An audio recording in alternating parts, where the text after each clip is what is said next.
kolom dan baris seperti ini yang disimpan dalam file Excel misalnya, bisa kita tampilkan visualisasi datanya dalam bentuk grafik seperti grafik peta, grafik bubble chart, ataupun grafik garis. Misalnya kalau transaksi ini ada order ID, order date, customer ID, kota, provinsi, produk ID. Halo, selamat pagi teman-teman. Pada video kali ini saya akan membuat video yang agak berbeda, yaitu tentang visualisasi data menggunakan bahasa pemrograman komputer yaitu Python dengan library Streamlit untuk menampilkan visualisasi data yang tidak biasanya, yang kali ini langsung melalui pemrograman, tidak melalui sarana aplikasi seperti Tableau ataupun Power BI. Jadi bila teman-teman punya data dari Excel, mungkin data penjualan, teman-teman punya warung atau toko, bisa ditampilkan dalam bentuk grafik. Jadi semoga ini bisa bermanfaat juga bagi teman-teman yang mau mempelajari bahasa pemrograman Python yang bisa bermanfaat untuk menjadi seorang data engineering, data analis, ataupun data scientist. Untuk bisa membuat machine learning misalnya, atau artificial intelligence spesialis. Dan mungkin ini menjadi awal yang bagus buat saya untuk membuat tutorial atau panduan bahasa pemrograman Python yang bermanfaat bagi teman-teman untuk mempelajari salah satu bahasa pemrograman yang powerful ini di waktu-waktu luang teman-teman, bisa bermanfaat untuk kedepannya ya. Bahkan dengan menguasai bahasa pemrograman Python ini, kita bisa bekerja secara freelance ya, sambil mengerjakan pekerjaan yang kita punya ya, tanpa mengganggu pekerjaan utama kita. Dashboard data visualisasinya bercerita tentang beberapa indikator ya, yang menjadi metrik paling penting di DQ Marketplace, saya menamakannya ya. Ini adalah menurut saya sendiri ya, yaitu berupa total revenue ya, penjualan dari suatu provinsi, yang di dalamnya ada kota-kotanya, dan karena datasetnya kita dapatkan dari DQ Lab ya, saya menamakannya DQ Marketplace ya. Nanti teman-teman kalau mau membuat sendiri bisa juga menggunakan nama yang lain ya. Dashboardnya mengenai Key Performance Indicator ya, atau KPI ya, KPI, atau indikator atau petunjuk atau keterangan kunci performa suatu usaha atau penjualan ya, suatu produk. Jadi datanya saya ambil dari DQ Lab ID ya, dqlab.id. Dan DQ Lab juga menyediakan dataset yang bersifat publik teman-teman ya. Teman-teman bisa mengunduhnya ya, atau tidak perlu mengunduh, bisa langsung akses juga ya, karena DQ Lab menyediakan API ya, Application Programming Interface. Jadi teman-teman bisa mengetik di Google DQ Lab spasi dataset misalnya, nanti akan muncul beberapa dataset yang teman-teman bisa gunakan ya, karena sifatnya publik ini ya, dan gratis, jadi nggak perlu bayar. Jadi karena ini adalah API, Application Programming Interface, kita bisa langsung akses ya, kita tidak perlu simpan di data pribadi kita di lokal komputer ataupun dimanapun, dan datanya di DQ Lab API bisa diakses kapanpun dan dimanapun. Nah, dashboardnya seperti tadi saya bilang, bercerita tentang indikator yang menjadi metrik paling penting ya di DQ Marketplace ini. Karena data setnya kita dapatkan adalah data set yang mentah, maka kita lakukan exploratory data analysis terlebih dahulu, atau EDA, cara sederhana ya, terlebih dahulu. Setelah itu datanya sudah bersih, baru kita tampilkan dalam bentuk grafik ya. Nah, setelah dibersihkan, kita buatkan visualisasinya ya, secara sederhana karena tidak pakai machine learning, tapi hanya menampilkan agregasi saja ya dari data-datanya. Ini merupakan salah satu role dari seorang data analis. Datanya seperti ini, data transaksinya. Misalnya kita ambil yang Jawa Barat ya.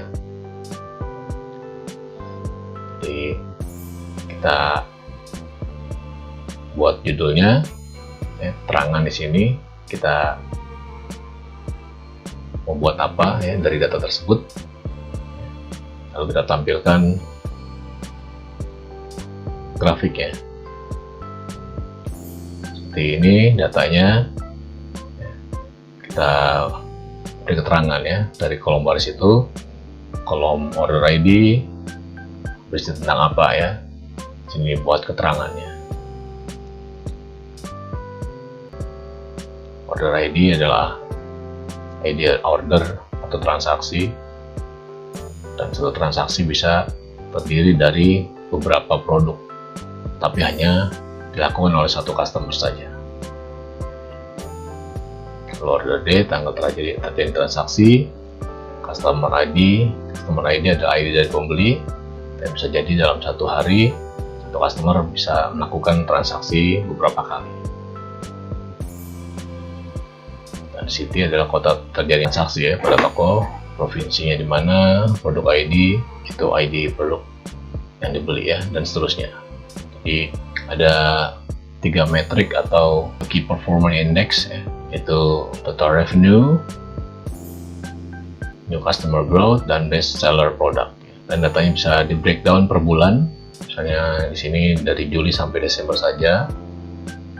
Lalu provinsinya mana saja, kebanyakan di Pulau Jawa dan Bali. Pertama, hasil analisanya kita mau tampilkan dalam bentuk grafik peta ya, atau map.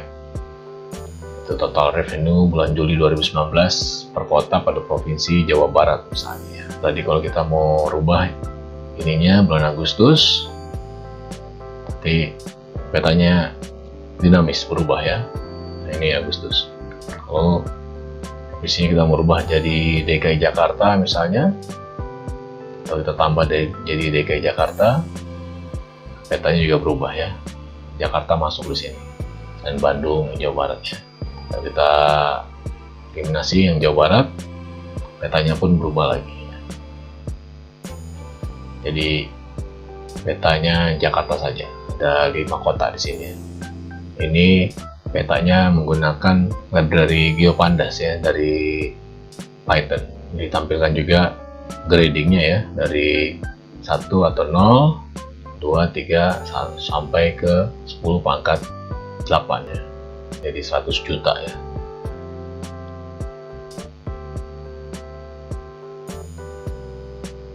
Lalu sebagai user kita juga bisa menentukan standar revenue-nya ya dari masing-masing provinsi ya.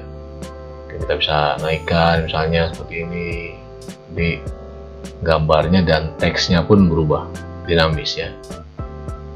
Kita bisa langsung add di sini juga bisa, misalnya jadi 300 juta misalnya, enter. Oh ternyata dibatasi ya, minimal 400 jutaan ya. Hanya rata-rata provinsinya kita bikin 410. Nah, nanti otomatis datanya berubah, keterangan di sininya pun berubah. Lalu keterangan per wali kotanya juga terlihat kalau mencapai rata-rata standar yang ditentukan ya, berarti di atas rata-rata ya, di atas standar ya. Bila di bawah nilainya ya, di bawah rata-rata ya, 236 ini 100 masih above di atas ya. Keterangan di sini muncul total transaksi ya, penjualan di DKI adalah sekian ya, total ya. Di sini tidak ada totalnya, tapi total di sini ya, total per kota saja, total per provinsinya ya. Dan keterangan ini bergerak secara dinamis ya, mengikuti apa yang user atau kita input ya. Sini juga ada summary-nya ya. Misalnya total pendapatan terkecil ternyata di mana, dan yang paling banyak terjadi di mana ya. Ternyata yang paling kecil ini Jakarta Timur ya. Oh ini nih Jakarta Timur ya. Sedangkan Jakarta Selatan yang paling banyak ya. Rupiahnya ada dan berapa kali transaksi. Sedangkan total pendapatan terkecil di Jakarta Timur nilainya berapa dan berapa kali transaksi ya. Summary dari total revenue ya. KPI yang kedua itu produk paling laris ya. Ini di bulan Agustus 2019 pada provinsi DKI ya. Di sini terlihat bubble chart ya, grafiknya. Kita bisa langsung melihat bubble yang paling besar ya. Kita bisa lihat pada bulan Agustus 2019 di Provinsi DKI Jakarta di beberapa produk paling laris terjual atau best seller, diantaranya best seller produk di Jakarta Barat P409, di Jakarta Pusat kodenya ini, Jakarta Selatan kodenya ini, dan seterusnya. Dan ada keterangan kita bisa buat sendiri bahwa produk dikategorikan sebagai produk best seller didasarkan pada perhitungan banyaknya transaksi terkait produk tersebut, bukan berdasarkan kuantitas produk. Jadi ini pun kita yang buat ya. Jadi semuanya bersifat dinamis ya. Misalnya kita mau rubah ini dari Jawa Barat, kita bertambah ya. Keterangannya pun berubah dinamis ya. Ini pun berubah dinamis. Kita eliminasi Jakarta misalnya, ininya pun langsung berubah ya. Ya seperti ini. Produk paling laris terjadi di Bogor ya, kodenya ini. Dan seterusnya. Kita beralih ke KPI yang ketiga, yaitu pertumbuhan customer baru ya. Pada bulan Juli sampai Desember tahun 2019 pada Provinsi Jawa Barat ya. Ini kota-kotanya pada Provinsi Jawa Barat terjadi transaksi ya. Grafiknya grafik garis karena ini merupakan time series ya, hubungan dengan waktu ya, mengenai pertumbuhan customer baru. Nah, setelah kita menampilkan hal ini, bawahnya ada keterangannya ya, masing-masing kota tersebut, dan juga summary-nya di sampingnya. Lalu kita buat summary atau kesimpulan akhir ya dari semua grafik yang kita buat di atas ya, hanya agar bisa mendapatkan kesimpulan yang bisa tarik oleh perusahaan ya. Misalnya mengenai Jawa Barat, terdapat fakta bahwa beberapa kota atau kabupaten pada Provinsi Jawa Barat menghasilkan total revenue di bawah standar yang ditetapkan. Itu di kabupaten mana yang disebutkan ya. Sehingga perlu dilakukan evaluasi lebih lanjut dari sisi marketing atau campaign, kualitas produk, customer experience, dan sebagainya, agar kedepannya perusahaan dapat meningkatkan penjualan di tempat tersebut.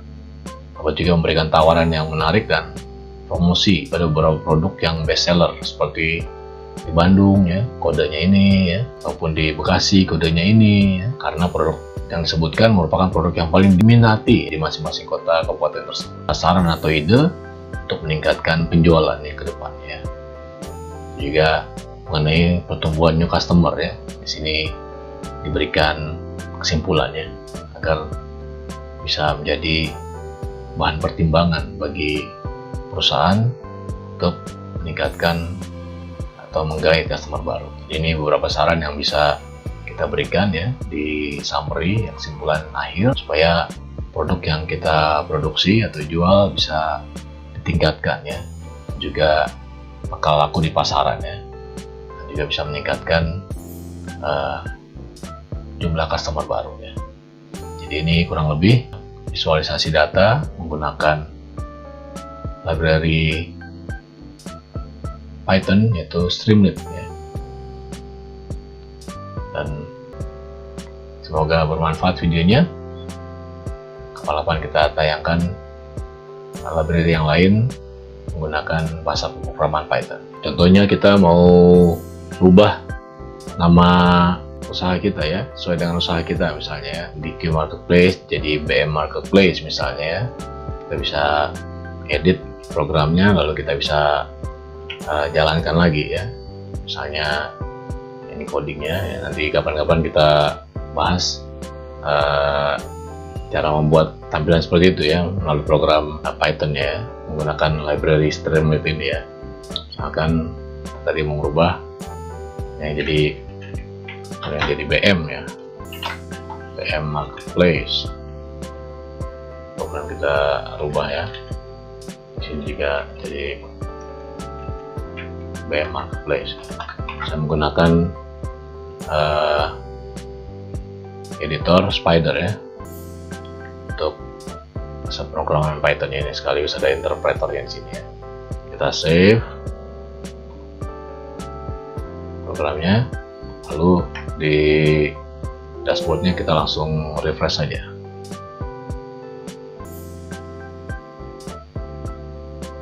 Nah, dia langsung running ya, jalan programnya ya. Dan pada Streamlit ini kita bisa kaitkan, buat link ya untuk dikaitkan ke LinkedIn kita ya, untuk mempromosikan diri kita ya. Nanti kapan-kapan kita buat video tutorial buat program ya, menggunakan bahasa pemrograman Python, memunculkan dashboard visualisasi data seperti ini. Terima kasih atas perhatiannya.